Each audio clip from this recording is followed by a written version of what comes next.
The organization that we'll be talking about today is the Black Men's Health Project.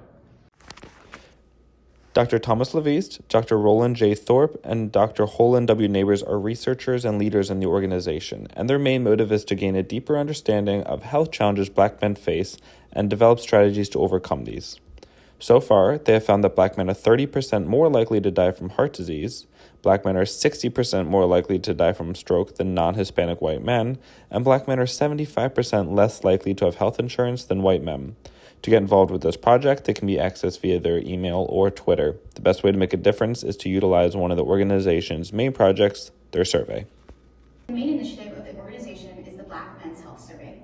It was developed to study the how and why different factors have led to the racial disparity experienced by Black men in terms of their health. The plan is to get 10,000 participants of varying ages, education levels, and geographical locations in the U.S. The Black Men's Health Project has a survey which compares your health status to other Black men's in the nation, and it asks you questions about your personal and family history with health disorders. This allows you to get a personal report about your own health and also adds to nationwide statistics about Black men's health in general. One of the stories highlighted by this organization is that of Lawrence Trapp, who felt throughout his life that he had no space as a Black man to talk about mental health issues. During college, he developed an alcohol problem which led to further depression. He eventually had to drop out of college and seek psychological services. Through his AA group and his psychiatrist, he was able to regain his footing. However, when he left his home AA group to his college AA group, he still felt isolated and that he could not relate to anyone. Organization, we learned that some reasons why racial health disparities exist are sometimes myths.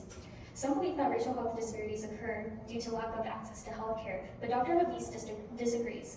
In a study conducted by Johns Hopkins University that he made, they found that both white and African American subjects who both had the same disease, who also had access to insurance and visited a doctor, found that 80% of white Americans were able to get the procedure done, while 50% of African Americans could get the procedure done.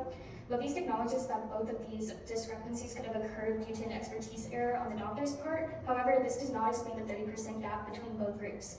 Even though both groups had access to healthcare and access to a doctor, African Americans were far less likely to be operated on, which means that lack of access to healthcare may not be the only reason why these health disparities exist. Presentation featuring Dr. Ronald J. Thorpe Jr.'s discussion of health equity and aging. We were informed about several pivotal aspects concerning health equity in the context of aging. This presentation specifically emphasized racial disparities and the impact of structural racism, as the interview recognizes the growing racial diversity among people aged 65 and older, highlighting the demographic shift in society. It also delves into the impact of racism, aging, both directly and indirectly. Direct effects include links between racism and health conditions like hypertension, obesity, and cardiovascular diseases.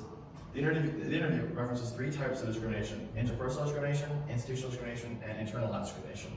These three types have synergistic effects on health outcomes. The text emphasizes the importance of social determinants of health, which include factors related to where people live, work, play, pray, and age. It suggests that approximately 80% of health factors are related to these social aspects. The text identifies structural racism as a major driver of health disparities.